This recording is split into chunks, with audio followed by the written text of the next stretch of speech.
Hello, I'm Dr. Julie Chowcharia. I'm an IVF specialist working at International Fertility Center, New Delhi. Today I'm going to talk about when is IVF advised to an infertile couple.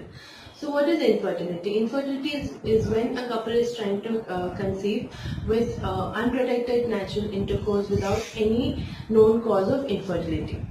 So IVF is a solution for many infertile couples who cannot conceive due to reasons like tubal blockage, due to either some infections. So now in India, TB is very common, which leads to maybe hydrosalpinx, which causes tubal blockage. Or there may be other reasons like endometriosis, wherein there is formation of cysts in the ovary and also adhesions which leads to tubal blockage, or the quality of the eggs may not be as good.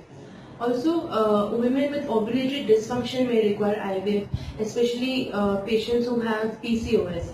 PCOS is a condition wherein patients suffer from irregular menstrual cycles and hirsutism. Here there are many follicles in the ovary, but they either do not grow or they do not ovulate at the right time. So they need to be, what we do in IVF is that we stimulate all the oocytes, all the follicles that are there in the ovary, and then just before ovulation, we remove the oocytes and fertilize with the sperm outside. And then once the egg has been fertilized, we inject it back into the uterus so that it can implant normally.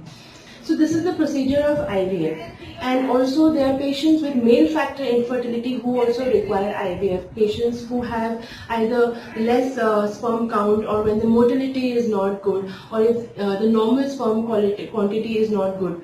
So in those cases also IVF is recommended. Now there are patients with genetic disorders like cystic fibrosis or thalassemia. In such cases, these patients may require pre-genetic diagnosis or pre-genetic screening. And it can be done only after doing an IVF, because before injecting the embryo into the uterus, they can undergo the screening for the genetic disorders, so that we can select the genetically normal embryo and inject it into the uterus of the patient.